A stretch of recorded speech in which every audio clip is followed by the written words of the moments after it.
members, welcome Gerald Jackson to the Silverman School of Social Work. Mr. Jackson is currently a doctoral student at Mount Sinai's program in clinical research and actually is going to be defending his dissertation, which is entitled Multifamily Groups for Multi-Stressed Families, next Monday. Mr. Jackson received his MSW from Florida State University in 2008 and came to New York, where he began work as a clinical social worker at Mount Sinai's outpatient child and adolescent psychiatric unit. He continues to practice as a social worker at Mount Sinai on a part-time basis. Mr. Jackson holds the title of Research Scientist at NYU's Max Silver Institute for Poverty, Policy and Research, and has worked in many other research capacities on a variety of grants in the areas of multiple family group interventions, mental health, and homelessness. He is the recipient of an NIMH-funded pre-doctoral fellowship. Mr. Jackson has taught courses in research and HD at NYU Silver School of Social Work. Please join me in welcoming Mr. Jackson. Thank you, Dr. Gelman, and everyone in the search committee, and all of you for showing up on this odd Thursday. I appreciate that. Although I'm sure the food also brought you here. So I just want to first begin by acknowledging my primary mentor, Dr. Mary McCabe. I'm sure many of you are familiar with either personally or through her work, and also just acknowledge the grant that's kind of driven a lot of the current work I'm going to present today. So I want to begin just kind of jump right into kind of who I am, a bit more. I'll expound just for a couple of minutes on what Dr. Gelman said, and then let you know how that informs what I do and what I'm all about. It's pretty straightforward, so it shouldn't take too long and shouldn't be too confusing. I'll then jump into kind of how that's inspired what I currently do with regards to research and some of the exercises I do along there, and then kind of what my agenda is moving forward, right? How I see myself building on what I'm doing currently and what I've done so far. So as Dr. Gelman said, I did complete an MSW from Florida State in 2008. I had 2 great internships, both were community-based, and really kind of from that, I should also mention, I was a research assistant as well. So I kind of had an early experience with what that meant, but I really kind of had this heavy dose of this evidence-based practice thing early on, and really tried to struggle with what that meant and how to actually implement it. Came to Mount Sinai, I was really happy to have a job, right? A good job. And actually found myself kind of growing up as a social worker in East Harlem. So I began with, I should mention, with the Child and Family Clinic Plus program, which was a school and community-based mental health program funded by OMH, and the goal was to get social workers out of the clinic and into schools. So MS 45 or 120th and First Avenue, I was there for 2 or 3 years. The big school complex on 115th and Pleasant, I was over there for a couple of years. Ran back and forth between there and a school in the South Bronx, and I was all over the place. And but really learned very quickly that these evidence-based practices that I was taught simply do not work for the majority of the folks that I'm working with, right? So it kind of made me mad, actually. I was a little bit upset and got really curious and wanted to see how do you use these things? Is there a way to kind of either adapt them, do I throw them out completely? I mean, my boss likes them, like what do I do with this? Found my way back to the clinic and earn my LCSW and kind of continue to build on my clinical experience, but remain curious, right? So I'm here at Mount Sinai, and I figured, I may as well do something about this, right? So there's this PhD program that I started in clinical research, which has actually furthered my sort of, actually I've wound up with more questions than answers, I think. But I certainly hope to learn a skill or two. And currently, as Dr. Gelman said, I do part-time implementation. From the teaching end of things, I've developed curriculum and taught 3 different courses, HB1, HB2, and program evaluation. I'm particularly interested in carrying on and building from these experiences. From the research end of things, program evaluation with regards to what works with highly stressed families is super interesting to me. So building on, like I said, kind of what began as an interest and kind of an itch in the clinical field, and really kind of taking it to the next level and developing a full-blown curriculum to me is interesting. I'm also a field instructor, so I have a couple of interns through the Nick Silver Institute at NYU School of Social Work. So just to kind of set this off for, like I said, what I do research-wise, Dr. Gelman did mention I do have an F31, and I'm NIMH-funded pre-doctoral award, which is the majority of which I want to present today to you all. I also am involved with some work through one of Dr. McKay's sort of center grants that kind of spans SILE and NYU, and it really kind of is an opportunity for me to do some interdisciplinary collaborative work with folks like Dr. Prince and others, really around mental health strategies, right, to engage families and to improve outcomes for families, right? Collaborating with a community collaborative board in the South Bronx that really informs a lot of the work that we do. So before we disseminate anything, even before we, as we're developing it, we co-develop it with that community collaborative board. So it's been an interesting opportunity for me to really kind of get some hands-on experience with how some of these things work, right? Sort of this science to practice gap and how to work within that. And also in NYU, I work with Drs. Deborah Paget and Victoria Stanhope on an all-qualitative R01. So as you'll see with my current study, it's a mixed method study, which I'm attempting to evaluate this multiple family group modality, way of rolling out services for kids and families. And what I've gained from this work, which I'm not going to talk about today, although I'm happy to answer questions about it, is really how to hone in this qualitative piece, right? The idea that we're going to take consumers' input and really allow that to kind of shape what we're doing, right? As opposed to having them complain later and or not show up to services. So I really appreciated learning from that as well. But I do want to kind of, like I said, spell out my agenda for you today and give you some time I'm addressing it. I'm really, really passionate about improving engagement and outcomes for youth and for families, right? Particularly, I've developed a bit of a passion for this intergenerational mental health aspect, right? So a lot of, 4 to 7 kids of caregivers who have mental illness are 4 to 7 times more likely to also develop mental illness, right? Which to me is alarming, and then you add in all the different aspects of poverty and low income status, et cetera, et cetera. It only gets worse, but I'm interested in doing something about it. But I'm also interested in how do we make things, evidence-based practice, a bit more relative, right? Culturally sensitive.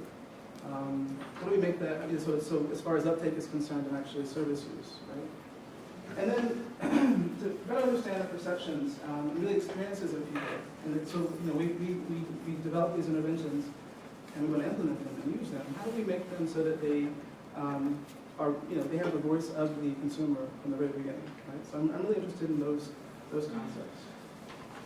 So to define the current study, right, the multi-stressed or multiple family group for multi-stressed families, my primary question is this: does baseline caregiver stress status have any kind of impact on attendance, right, and outcomes over time? These are, and I'll spell out some of the details later, right? But these are specifically kids with disruptive behavior disorders and caregivers who are highly stressed. I'm also looking at a low stress sample as well to compare. And how do the perceptions at all influence their process of engagement, right? So, a lot of us know that the engagement in the literature is defined as attendance or non-attendance. It's really simple. And there are other ways to look at it too, although in this study I looked at it as attendance. But really it's a process, right? And we all know that. It begins even before you step foot in the clinic. So, the perceptions of caregivers at all influence that. So to kind of define the problem a little bit. So we know that disruptive behavior problems are extremely prevalent. We're talking kids who meet criteria for oppositional defiant disorder and conduct disorder, right? We know that they're extremely prevalent, and I'll get to a little bit later. It's a really expensive problem as well. But in addition to it being a problem, we know that there are several evidence-based practices that have been developed, right? Everything from the Incredible Years for younger kids to, positive parenting practices for older kids, to, parent-child interaction therapy. There's a whole bunch of them. Like even in the psychology world, there's a brief strategic family therapy. There's a whole bunch of these evidence-based practices that someone developed in a university or a medical-based setting, and the translation to real people in the real world isn't always there, right? So I'm interested in that kind of gap as well.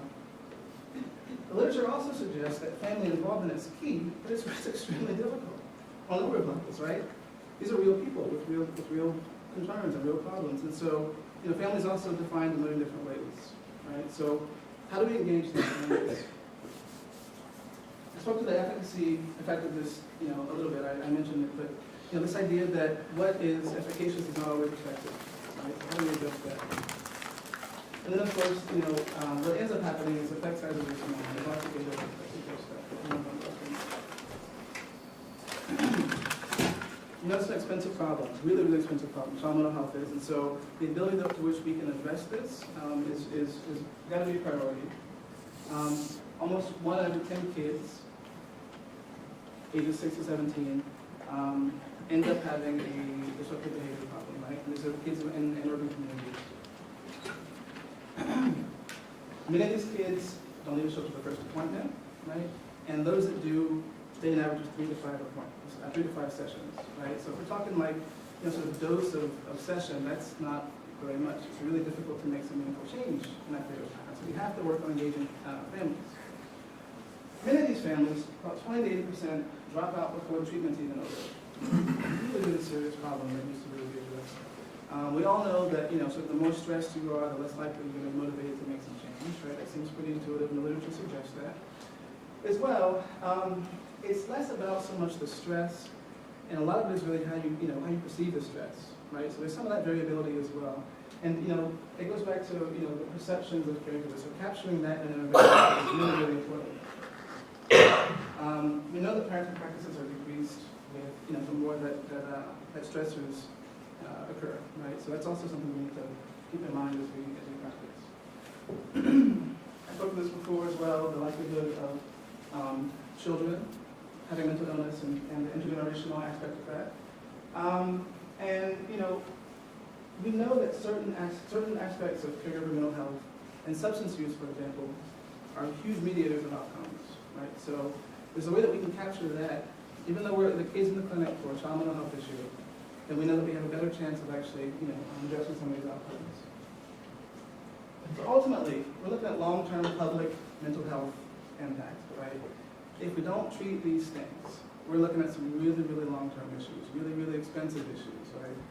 These are not anything that any system, whether it's the public health system, the educational system, you know, is concerned about not addressing, right? So we have to address these issues. I think, from what I know, for example, about the students here at Hunter, you guys do a really good job with this, right? But I think, in general, as a field, we need to do a lot better at this. So, to further illustrate my point, this is the gap between science and practice. What typically happens, and you know, like Dr. Gelman mentioned, I'm at Mount Sinai, so we pump out all kinds of NIH-funded stuff. So take fill-in-the-blank EBT, evidence-based. It doesn't matter what it is, right? You get grant funding for it. Before you even finish that grant, you apply for 2 other grants, right? And you don't even know what the first outcome say, but you know, you try to push this out, and as you shove it out into the community, what happens? It ends up falling into this gap. And so my research question essentially is, does multiple family group bridge that gap, right?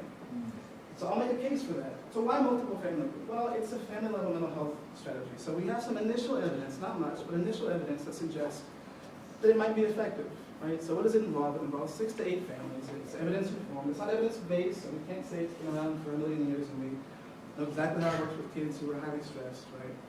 But there's enough evidence to suggest that it's worth investing in, perhaps. It's curriculum-based, so it's not quite as stiff as like a CBT, right? But there's a manual that takes you through 16 weeks, and I can go into detail or answer questions if you'd like.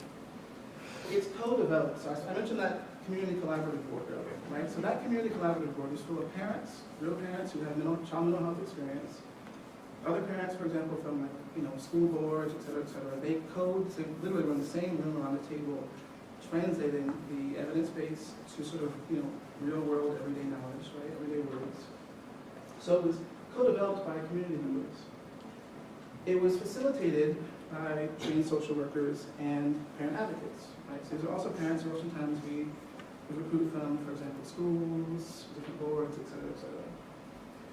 One key component to multiple family group is this, the 2 generations, right? So that could be anyone, that could be parent-child, it could be uncle-child, it could be aunt-child, it could be same-sex parents and child, it could be grandparent and child. But as long as there's 2 different generations, we know we have a chance of, for example, reinforcing outside of the group what we've actually practiced in the group, correct? And so the idea of engaging the entire family then becomes a bit more realistic. There's also this neat thing that happens around knowledge sharing, right? So the idea that, you know, you're a family and I'm a family, we're both in the same group. You may have something that works really, really well for you, but you're struggling in this area, and then vice versa. So we're able to exchange knowledge in a way that's meaningful, right? So it breaks down stigma because we both are struggling with something and we both have, you know, so the ability for caregivers to also share knowledge is huge. And additional, we all know that caregivers come to services, whether it's family groups, individuals, whatever it is, with different barriers, right? Everything from, I'm not sure where we're going to sleep tonight, to, I'm not sure if I can afford dinner tonight, to, I don't know how I'm even going to get to the clinic today, right? So these are barriers that multiple family group addresses, right? We've provided dinner for every family every single night. We had car fare and Metro cards, every single, so families could get to and from services. We also were able to, even before they even were involved in the group, we had the parent advocates on the phone engaging them, asking them, is there anything preventing you from getting the service today? Can we help you? Can we help break down some of these barriers? Right? So we did a lot of work around early engagement. So these are factors all indicated in the literature, right? There's literature on this idea of common elements, right, to effective evidence-based treatments. And so these are all aspects from sort of this common elements literature that suggests that if you include these aspects within any evidence-based practice, then, especially with families, then you're more likely to actually engage them. And so we make sure to include all these different aspects within multiple family groups. When it really comes down to it, right, we have this curriculum-based intervention that tries to engage families. However, the core principles within multiple family group can be broken down to the 4 R's and the 2 S's. Right? So essentially, when you meet with a community collaborative group and you ask them to help you translate the knowledge, it essentially boils down to these 6 principles. Right? If we can somehow manage to get caregivers to establish better rules, to get better at establishing rules, right? When are you most likely to make rules? When you're upset with your kid, or when you're happy with your kid? Probably when you're upset with your kid. However, when you're upset with your kid, are you more likely to yell at them, to yell the rules out, or to say them in a nice, calm way? So things such as that, right? So if we can get caregivers maybe a bit more effective at establishing rules, then we might have some leverage on this whole child disruptive behavior thing. Same thing with respectful communication. We can convince caregivers and families how to communicate more respectfully, right? And we have even just a hair's chance to do a better job at not only engaging them, but also to help them to develop some skills to function a bit better as a family. Responsibility in relationships, right? If we can help caregivers and kids realize that everyone has a responsibility, right, within the family to help the family move forward. Kids maybe shouldn't be paying bills, right? But there are certain things that kids can do to help to the overall, to contribute to the overall functionality of the family. And relationships. If we can strengthen the family relationship, then perhaps they'll feel a bit better about what they're doing as a family and all the other goals they're trying to accomplish, right? The 2 S's were stress and social support. So every family endures stress. And one thing, I'll just go ahead and spoiler, right? All the families involved in multiple family groups were recruited from 13 different clinics. As far north as New Rochelle and as far east as Long Island. All experience stress, right? So it's not as though none of them experience stress. I'm saying perception of stress is a little bit different. We'll get into that in a second. But we have to address stress in this group, so we knew that. Ways to effectively deal with it. Ways to build into the caregiver's sense of self-efficacy, right? So they feel empowered to know where to go to deal with stress. And social support. The group itself serves as a sense of social support. And once again, if we can encourage families to somehow know where they can go, even outside the group, to access social support, and we might have some leverage on changing outcomes. So we know from early data in multiple family groups, right? So the largest study that was done, and mine was really a subsample of those caregivers, that it does a decent job of addressing obstacles to initial engagement, right? Families feel a bit less stigmatized about accessing mental health services, right? They have the support of the group there as well to kind of normalize things. The ability of addressing multi-level needs. I mentioned Metro cards, I mentioned providing dinner, I mentioned kind of wrap-around services with regards to engagement between services. Clinicians and providers like the idea of being able to see multiple families at once, right? So it makes your work a bit more productive as well. Although engaging families is not easy, right? And essentially also it provides providers with maybe one more kind of arsenal or tool in their arsenal to be able to really kind of affect change, right, with kids and families. So from the initial study, which I'll spell out in a little bit, actually I'll give some detail now. It was 13 different clinics, 320 different families across 5 years, right? And as we recruited families, we randomized them to either treatment as usual, so whatever they were doing before, or whatever they approached the clinic to do, individual care, or multiple family group, right? And so we followed them for a 16-week-long modality, and we assessed their outcomes. And so for the larger study, these these, okay. These, the vertical bars, the vertical gray bars, are attendance for families that were involved in multiple family groups. So as you can see, there's variability across, but even halfway, we have a 60% attendance rate, right? For the original study. At the very right end, we still have many families who are still engaged, right? As opposed to this black line that begins to slope down. Once again, it follows national trends. Around session 3, session 4, the majority of your families are no longer attending treatment as usual. So we know from the beginning that multiple family group in general does a decent job of engaging families and keeping them in care, right? The outcomes, as we're analyzing as well, look pretty good. So my particular study, to get down to what I'm actually doing, and I'll set context.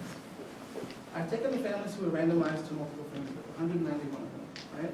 13 different clinics, all diagnosed with DSM, or met criteria for DSM, diagnosed or CD. And I'm interested in the high-stress caregivers, although I'm analyzing the entire subsample, right? So I'm analyzing outcomes for, attendance and outcomes for low stress, high stress, and high-stress caregivers. Predominantly African-American and Latino communities, right? So once again, to revisit my research questions, does stress levels somehow have any impact on outcomes and attendance, right? And do their perceptions at all influence the way that they see their process of engaging, right? Which I'll define that in a second. So my hypothesis was fairly simple. It followed essentially what the literature suggests, right? Which is the more risk factors that you have, the higher stress you are, the less sessions you'll attend, right? And then likewise, that higher stress families will be more likely to drop out.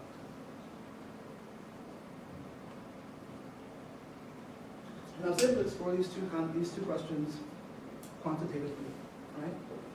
Qualitatively, and really from more of a mixed methods view as well, I was interested in how caregivers, stressors and coping, right, specifically coping by use of substances, and how their perceptions of care, right? So and I have a model to describe that in a second. So how their attitudes and beliefs about services, how their expected value for services, what will these do for me, right? How their motivation to change, how all these things influence their intention to engage, or not to engage in multiple family groups. I was also interested, really from more of a consumer perspective view, sort of how their recommendations might inform future family-based interventions to engage high-stress families. So I embarked on a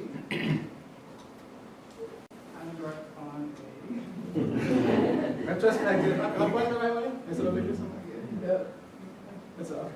I embarked on a retrospective, non-randomized. It's obviously hard to randomize someone to be stressed or not stressed, right? So I embarked on a retrospective design. I drew from the existing data that we had from Dr. McKay's study, right? End of 2020. I engaged those who were 191. So I looked at their data on these particular outcomes, right? Which I mentioned before. I reapproached, after randomly sampling, 25 caregivers, right? 13 from the high stress group, 12 from the low stress group. I reapproached them and interviewed them, right? Around some of these qualitative constructs, right? So the stressors and coping, how they see their stressors, right? What their attitudes were about even approaching a multiple family group, et cetera, et cetera. Keeping in mind there are certain limitations around, so recall bias, et cetera, that I have to take into consideration as I interpret this data, right? And from baseline, just to define what I was doing, I did a couple things. So quantitatively, I defined parent stress from baseline using the parent stress index. So we had that measure from the original R01, right? To kind of up the ante a little bit, of course, the limitations of using one measure to define a baseline stress. I took the parent stress index and the CESD depression scale, and after a factor analysis, arrived with a composite stress depression kind of indicator, right? And also lined those up from lowest to highest and came up with a sort of composite, I call them comorbid, but composite low stress, middle, and high. And compare those outcomes. So quantitatively, I'm triangulating both of those. And I can tell you, without showing you all that data, that those all ran parallel very well, actually, so, which I was pleased about. Qualitatively, I did actually only interview those based on parent stress baseline. Right? So to review, we began with 191 that received multiple family group. I lined them up based upon stress level with 3 different groups, and then randomly selected those to interview for high stress and low stress. This is an overwhelming slide, but just to give you a brief view of some of the measures that I used. I should also mention that the composite one that I came up with had fairly good internal capability. Oh, was it change measure? I'm sorry? Didn't you measured change, right? What was that? Oh, there it is, I'm sorry. I see. Yes, okay. Motivation to change. Mhm. So to describe kind of how I attempted to integrate all of this data, right? I'm hoping the slide will kind of give you a better picture. So, I used high crash stress index, the high composite score, right, compared to low. I also have the qualitative data from the high and low crash stress index. So the ones in green are the ones that I was only able to look at quantitatively. I explored those quantitatively. The ones on the bottom, kind of in this whitish area, are ones that I explored exclusively qualitatively. Right? And the ones in the middle I was able to kind of explore in both ways, right? From like a mixed methods perspective. So to kind of give you an idea of how I conceptually approach the qualitative data, right? I used kind of a derivation of the unified theory of behavior change to really get that sort of intention to engage, right? That was one of my main qualitative outcome, my main one. There are others too. So the assumption is that, families from all 13 clinics approach multiple family group with multi-level stressors, right? And these stressors, along with their perceptions, right, approaching care. So beliefs and expected values about services, what will I get out of this multiple family group? How will this benefit me, right? Social norms and pressures. So, am I motivated to even do this, right? Maybe a cousin of mine or a neighbor of mine has been to multiple family group and they have a certain idea of multiple family group. Does that inform what I think about it? Attitudes towards mental health in general. So, a lot of these families have ACS involvement, right, or previous service involvement. So they bring all of that to multiple, so we have to address that, right? Always consider how it affects engagement. And this idea of being sort of, empowered or being self-efficacious, right? Being able to navigate. So, families, the assumptions that families approach multiple family group with all of these aspects, those in turn all impact their intention to engage, right? Which then essentially results in either attendance or non-attendance, right? So to kind of get to the integrated analysis, to begin with stressors and coping, right? What I found is, and I should describe this too briefly, this is, I don't think I have time to go through all of this, but this is how after doing a grounded theory analysis and arriving at sort of, I did a mostly line by line analysis and arriving at sort of the primary themes, and I'll spell out kind of some of the line by line quotes that emerged, like some of the main themes emerged. But when looking at stressors and coping, I should also mention that if highlighted in orange, that means that there is, variation in the way that, generally speaking, caregivers respond to, right? High stress versus low stress. When they're purple, there's more of a definite sort of difference in the way they respond.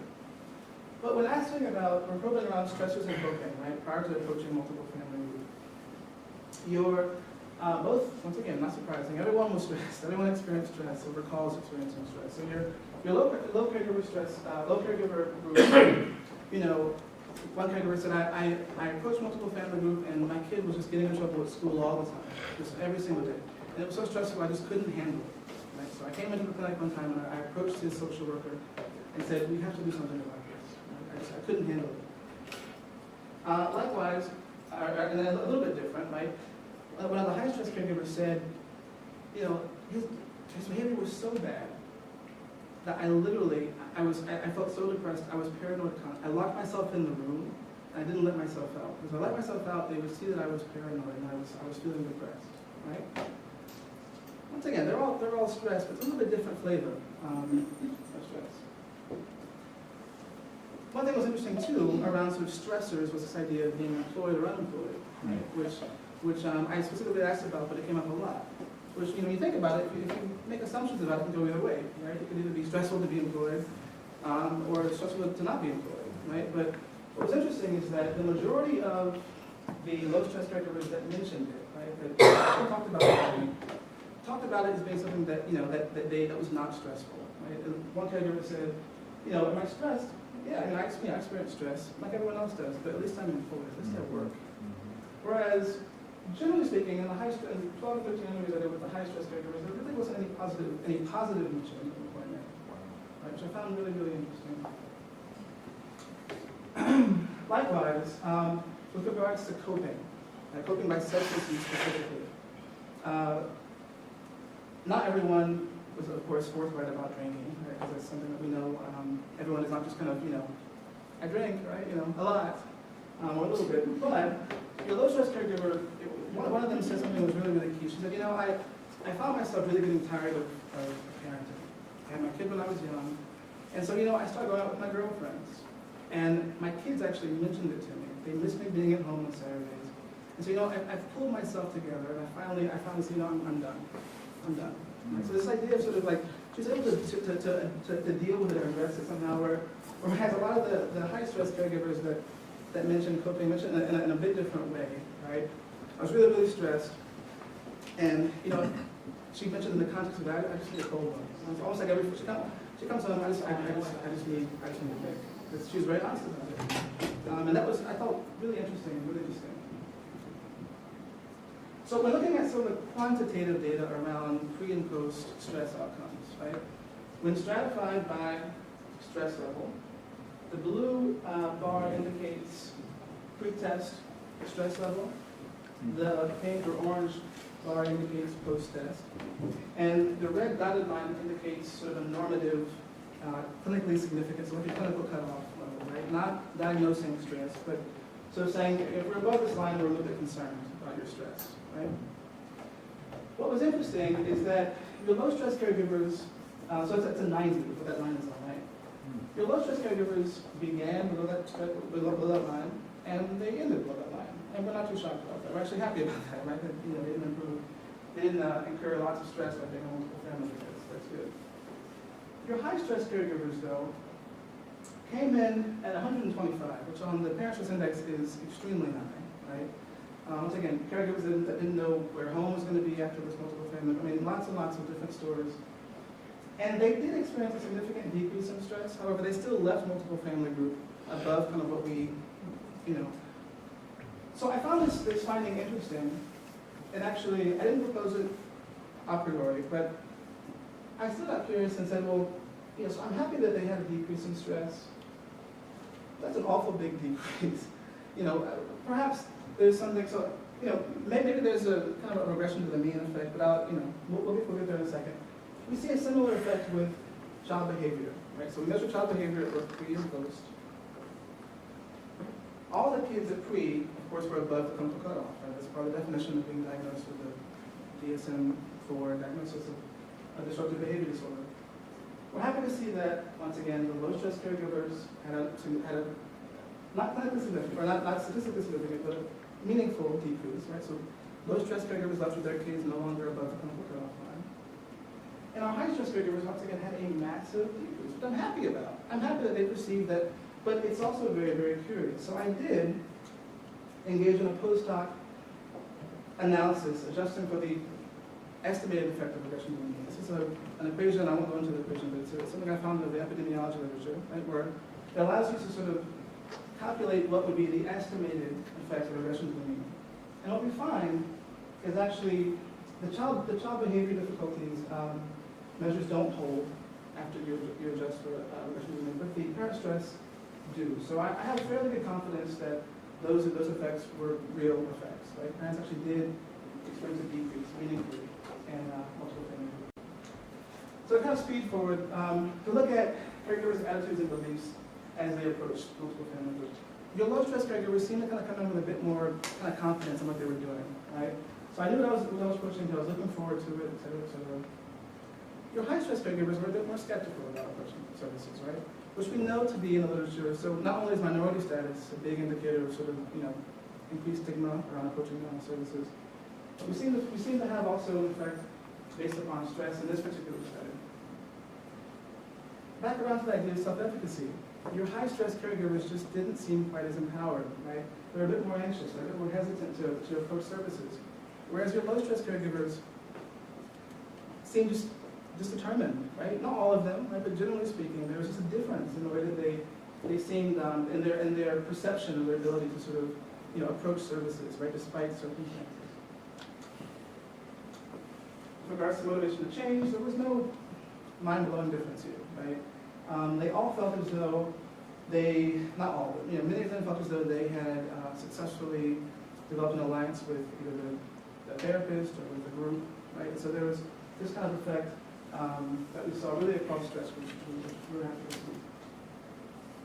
And with regards to pre and post motivation, actually, your low stress caregivers experienced a clinically or a statistically significant difference, right? So they improved in motivation to change, which we're happy about. With regards to intention to engage, right? So all of them saw this as an option, which I guess we're kind of pleased about. We had on the options for caregivers to implement in the clinic. But caregivers really across all stress groups saw this as something that they approached, with the intention to sort of try it out. A lot of them ended up staying, right? So the average, as I get to in a second, the average attendance was, among even high stress caregivers, was an 8 out of 16, which is pretty good, right, compared to what we saw, at least in the national literature. And many of them had kind of this secondary gain of, well, I began the group for my kid, but actually I found it to be helpful for me too, right? I came and got some social support. I came and realized that perhaps there's some things that I can work on too. So I might even seek some services for myself, right? Which we found to be kind of an interesting finding.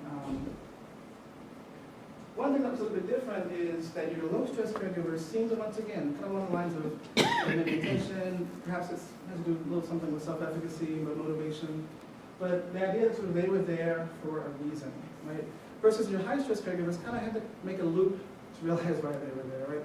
So this one high stress caregiver mentioned that she, at home, her and the kid's father always, there's a domestic violence going on, always fought. And it took her, she didn't realize kind of why her kid was acting out, right? But she made the connection in our interview, actually. I did all 25 interviews. That maybe it's this domestic violence thing that's causing the kid to have some kind of reaction and act out. So she describes having to break things down. So it wasn't that she broke down the pieces, right?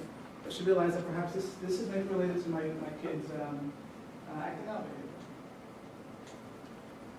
So with regards to the process of engaging, both groups kind of mentioned this idea of like having tools, which we like, right? So this idea that they walked away with some real skills they can use kind of at the dinner table at home, not just in group.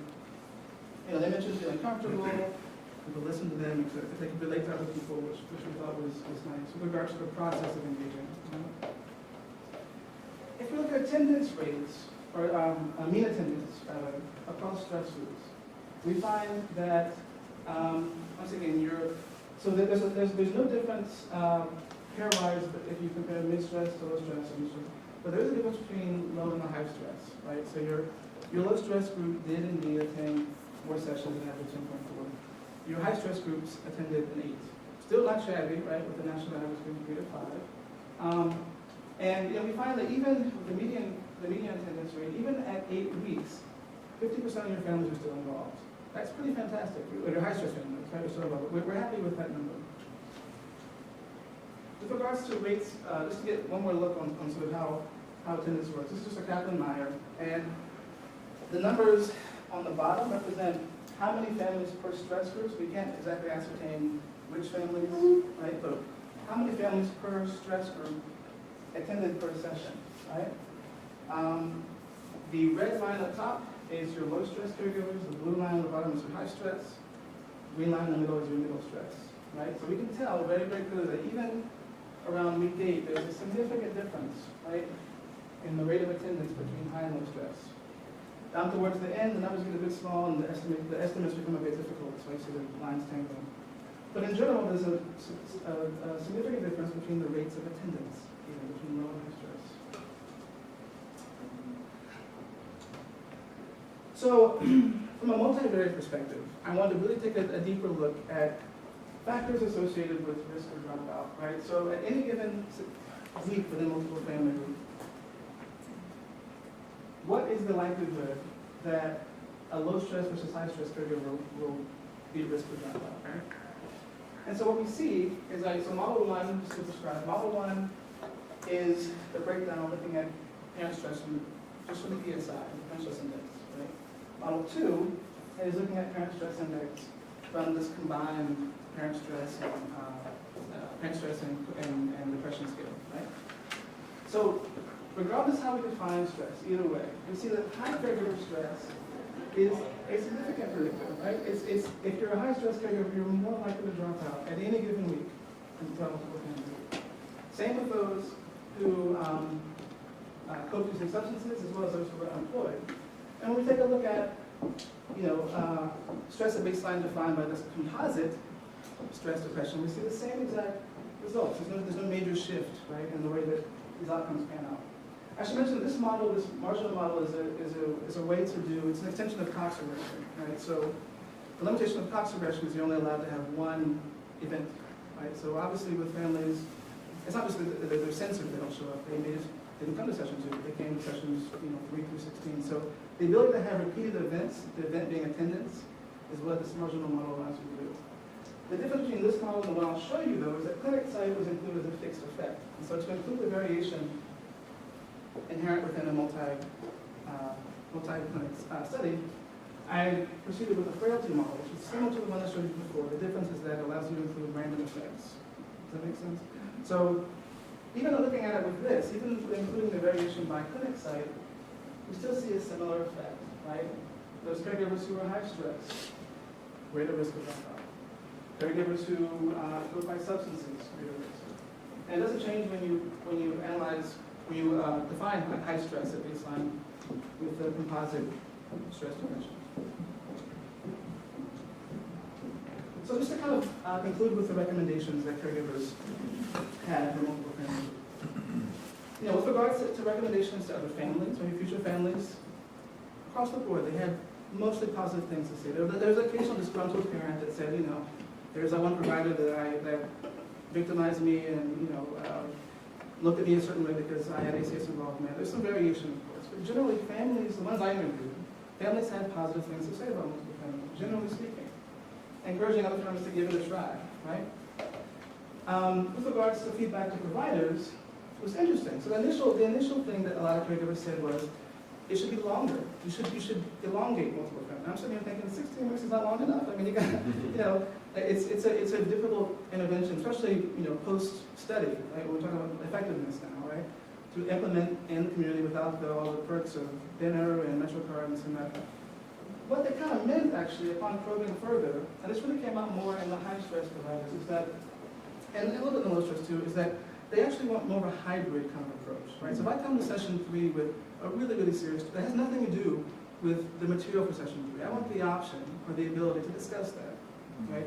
Which I think has some serious, meaningful implications on how we look at maybe developing a future family-based group, right, for kids with behavior problems. For high stress behaviors.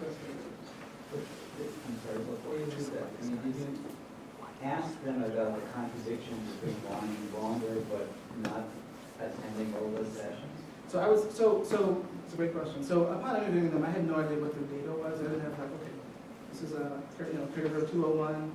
So how many did you attend? You said 8? You didn't attend 8, 4. I didn't have that data. But what I did, I did some training in qualitative research methods and analysis. And, so I did always probe and say, what do you mean by that? Right? And so the ones that did have some insight on that, that said this idea, and this, I'm only including a portion of this book, but this particular note that went off kind of riffed on this idea of, so you see me 4 times this month, see me 4 times this month, then say, okay, then see me 2, then see me 3 the next month. And so she was really, really descriptive about how this might roll out.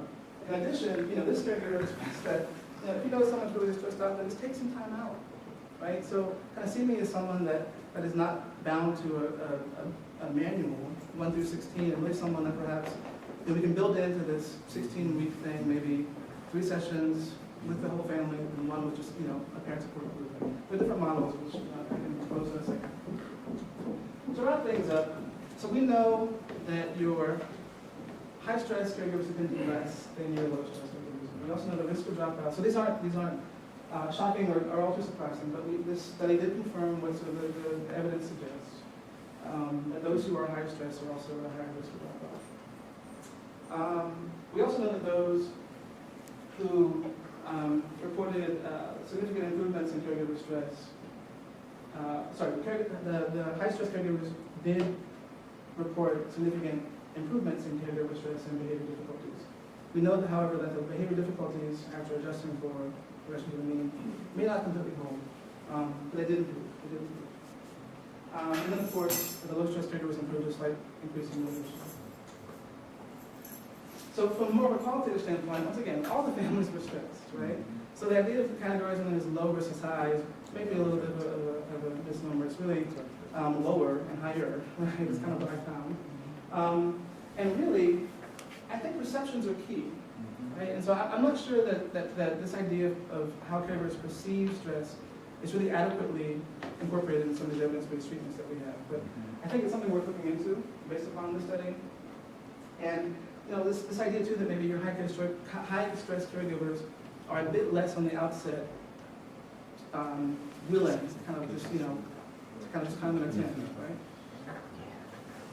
With regards to intention to engage, we know that attitudes and beliefs and caregiver motivation, right, when we first measured it, were pretty strong indicators of intention to engage. Baseline stress level also was, but it kind of worked its way through beliefs and attitudes. So applications, once again, it may be beneficial for families if we tweak it a bit, right? So for these high-stress caregivers especially, we have to really take into account their perceptions. We have to, right?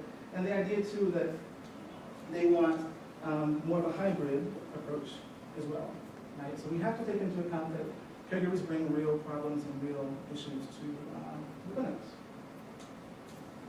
With regards to future agenda, right? So to kind of reflect on what I think I mentioned before, I am really passionate about improving engagement and outcomes for this population in particular, right? I have a project that I was planning actually for caregivers who are at high stress for chronic homelessness, right? So the idea maybe engaging them as one particular type of stressor, right? As well, kind of continuing to understand what some of the perceptions are. I want to dig deeper into what do you mean by the longer session? What exactly would it look like if we did something that more hybrid?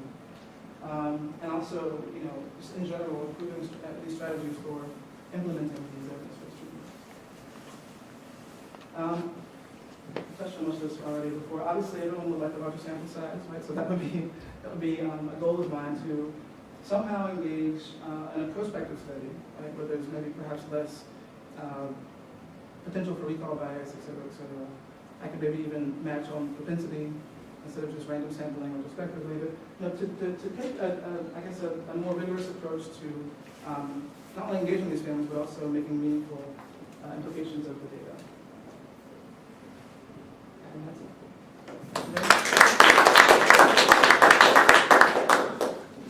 We'll take the questions, please. Hi, Joe. Thank you so much for this exciting work. I have a methodological question and then just a comment.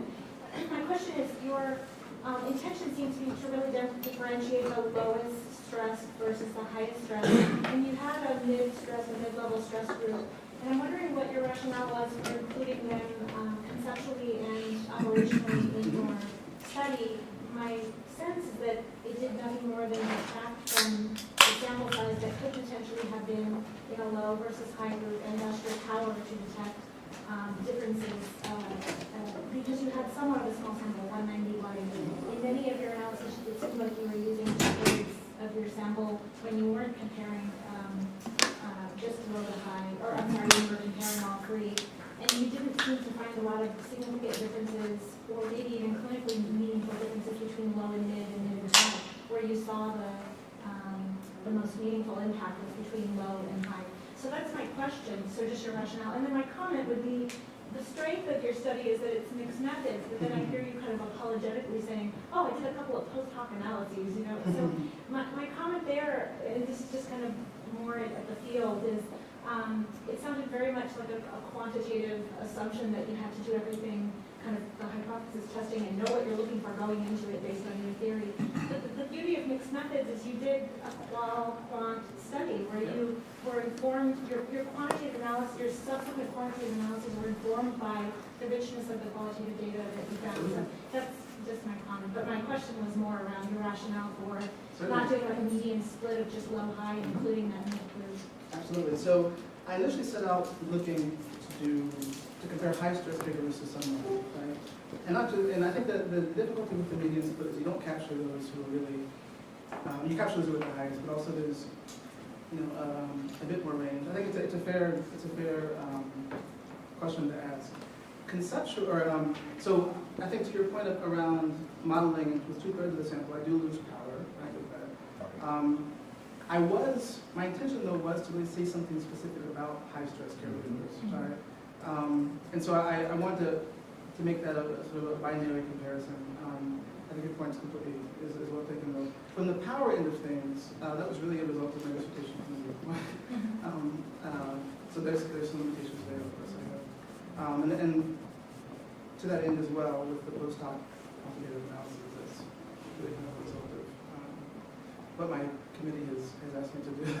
I think for me it's been an interesting exercise with regards to sort of learning about study design. So I think, moving forward, my own data and my own agenda and my own ability to sort of design things from the ground up, I think there's certainly some things I would do differently.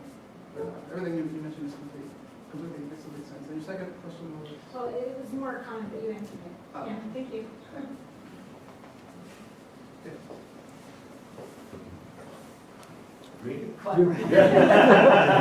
Juan, introduce yourself. I'm Juan, I'm a associate professor here. Thank you for your presentation. Very impressive. You did a lot of good work for your dissertation, qualitative, quantitative. So I have a couple of questions. One is, in terms of your future vision, so this was really nice. So what I'm trying to get a sense of like what would you feel like would be like some of the really great studies you want to be doing in the future? Because it seems like it seems like your passion is to increase engagement and evidence, or to fill that gap and increase engagement. So what sorts of studies do you see yourself doing in order to accomplish that? So to begin with, I would love to be prospective completely. Right? So the ideal study would be recruiting a similar sort of, actually a larger number of families, right? Doing repeated qualitative interviews prospectively. Am I answering the question so far? Let's make sure I'm on the right track.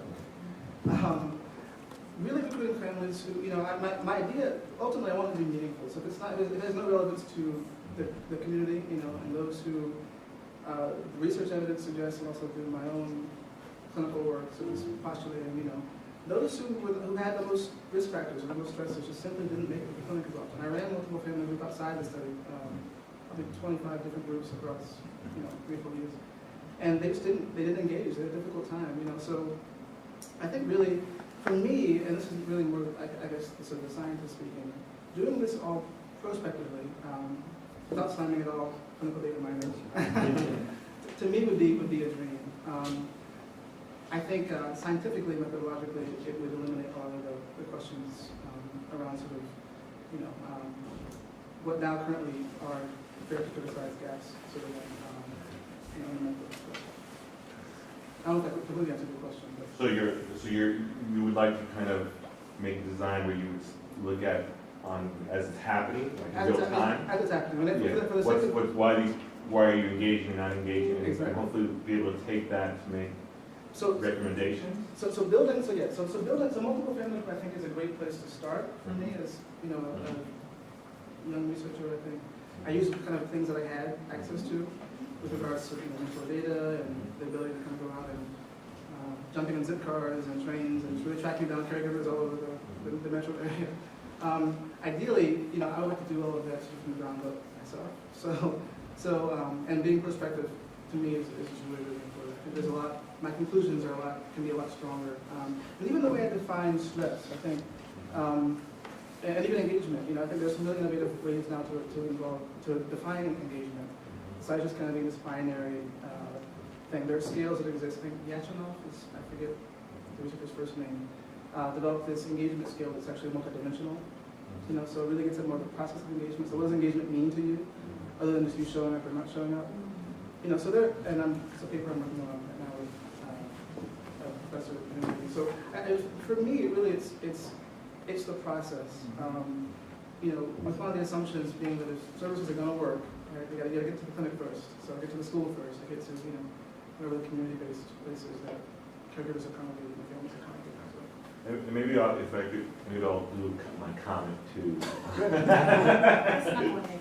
I was thinking commenting as well. Is that not allowed? Comments are No, and just something, as I was listening to you talk about engagement, and maybe this is perhaps because I just yesterday talked about it. I taught a class on ACT, the model, and one of the things with that model that I was teaching about was that, in a sense, with the move to deinstitutionalize people who were with these chronic mental illness, there was kind of an unrealistic expectation that these folks would be able to kind of keep all these multiple appointments and manage these systems and be able to kind of function in that way. So as I was listening to you talk about the high-stress families, and it sounds like maybe there's issues with employment, maybe there's issues neighborhood with addiction. structures. Yeah, part of what it made me think is I wonder if maybe part of the problem to consider in your future as you're looking at this Absolutely. is the model of them coming to an office at a certain time Absolutely. Yeah. the best model to be used to serve families that have these multiple stressors and that are having difficulty. Well, no. So to that point, I think that's what I'm wanting to if I can. I totally agree. I mean, I think so. For this study, just to be clear, the majority of the recruitment areas were established OMH clinics, right? So Medicaid or managed Medicaid bearing families, et cetera, et cetera. And some of that is just contextual constraints, right? So the reality is if you're going to target a bunch of kids that have DSM, so that's that one thing. I do agree that I think there are many areas where kids and families reside, right? So schools is one, which has been tapped into time and time again. What's interesting too, and I don't know what to make of it, I'm not an expert here, but the idea of sort of the emerging health homes as well. I don't know if that at all will become something that, an area of engagement for high stress care, families, but if that becomes kind of also a potential area where families congregate, I'm willing to engage there as well. So really, I don't have all the answers, to be honest, to I think the point you're raising, but it's a valid point, so. Take one back there. Well, I had one about sort of teaching, classroom. Here you are. Oh, sorry. Not for me, the boss. I'm just, are you stressing me I'm out? just like, I'm the messenger. Well, we've met. I'm Samuel Lamer and part of the faculty. Hi, how are you? So I totally enjoyed your presentation and learned quite a bit because this is not an area that I'm very versed in. But what I wanted to ask is just a very brief question.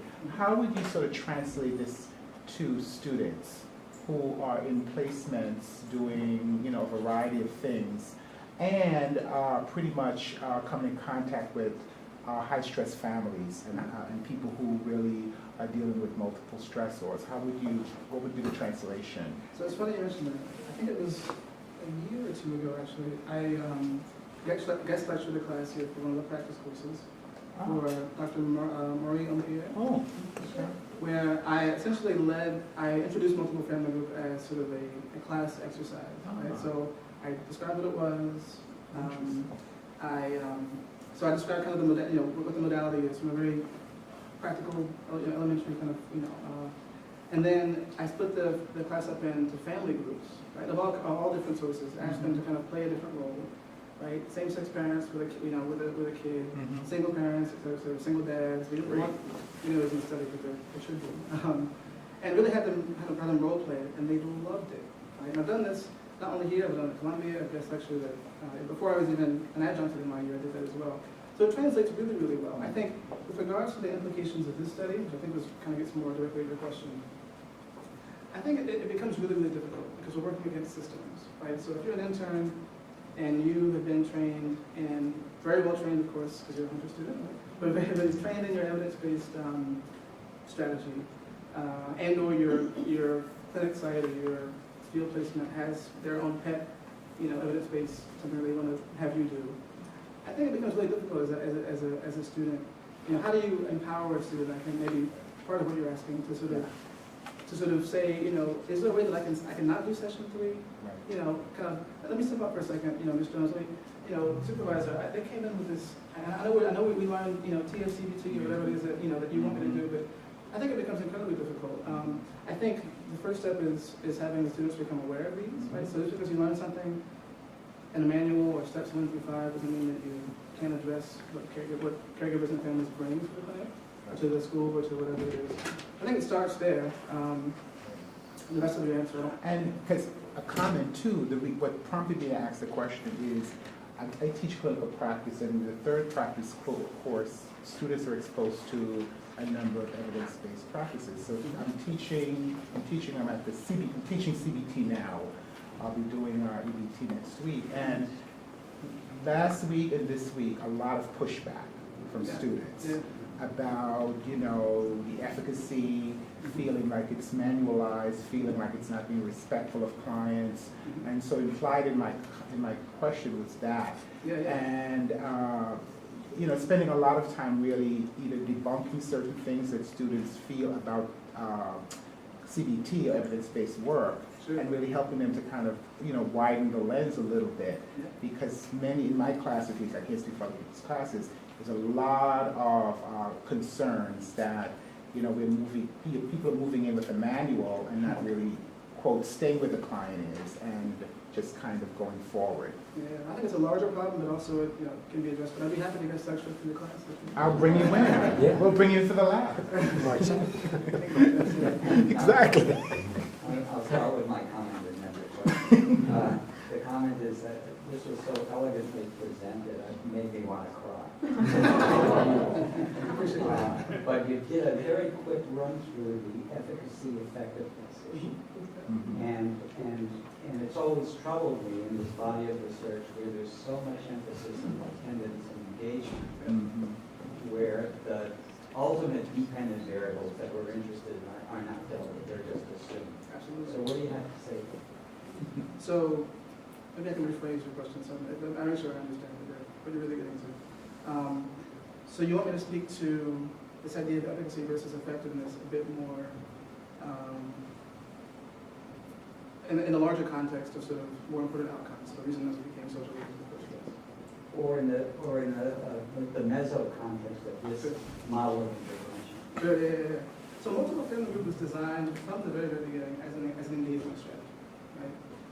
So I think in one sense I'm presenting it, and I have presented it, and I continue to do the education difference as a full-blown package of 16 weeks sort of intervention, right? What we found on the other end of multiple family group is that, yes, it worked, and the grant happened and all that stuff, and I got a little grant off of it too, but ultimately, moving multiple family group forward, it's really more of a service delivery strategy. So how do we engage? So we're removing all the other bells and whistles, right? Caregivers get paid every 4 weeks for doing assessments. So moving all that out of the way, how do we maintain this as an engagement strategy? So with the assumption that, families certainly can improve outcomes-wise outside of services, right? So they can seek support elsewhere, et cetera. But for caregivers that are approaching clinics, so they're help-seeking caregivers, right? Or at least they're seeking, regardless of, they're there. If we can engage, so the literature that I'm familiar with this is that we can engage them for at least 8 weeks. That's kind of the threshold. Looking at it, not to go too medical, but looking at it as kind of a dose, right? From the evidence base, we know that we can at least affect some of the outcomes. So that's kind of the working assumption, right? I agree with you that I think that more studies should be rolled out with effectiveness kind of on the forefront. I'm proud to say that multiple family group is developed in that way. I think it has a long way to go as far as a service delivery strategy. I personally am interested in carrying it forward as it is, but I'm not tied to it. Right? So to me, really, I'm taking from this, regardless of how we parse out baseline stress, they're all stressed and they all need, improved outcomes. And they're all saying, essentially, treat me as a human being as I came to this clinic. As that, and as I move through the 16 weeks, I still remain a human being, regardless if I was low stressed or whatever. And so I'm approaching it as that moving forward. I don't have all the answers as far as, what to do with it in the future, but I do agree that many of the ones I mentioned before, parent-child interaction therapy, incredible years, right, positive parenting, I mean, all those really began far more in the efficacy camp. And, as they farmed them out to the real world, they failed. Sure, I don't really have a question, but I'm a student and too, in response to Professor Amer, I just wanted to say that I think a lot of students here are very rooted in social justice. When they hear research practice or, evidence-based research, it's like, well, down with the machine. I don't need to learn how to do research because I'm not going to do that. But I think that engaging students with the model that research is not there to prove a system to be infallible or perfect. Absolutely. It's a learning process and a reflection tool, and I think that is just the right kind of approach to research that That's helpful. students would benefit from my humble single student. No, that's perfect. I would say that when I do teach this, and then even just program evaluation, I approach it sort of with the baseline that students aren't here to become researchers, right? So the average 100 students I would assume, where I taught before, don't sign up for the study because they want to become rigorous, NIH-funded researchers. So I approach it from that baseline to engage them on that level, and then, it becomes more of I'm treating them like a human being. Can I just say something really briefly? First, I want to echo Professor Askey's comment on the Can't hear you. around the Who are you? elegance of your presentation. It's an impressive one. Thank you for it. I'm excited by a finding that you just gave voice to, and one that came through in the qualitative comment. Sure. And that's the need for flexibility and adaptability in evidence-based models.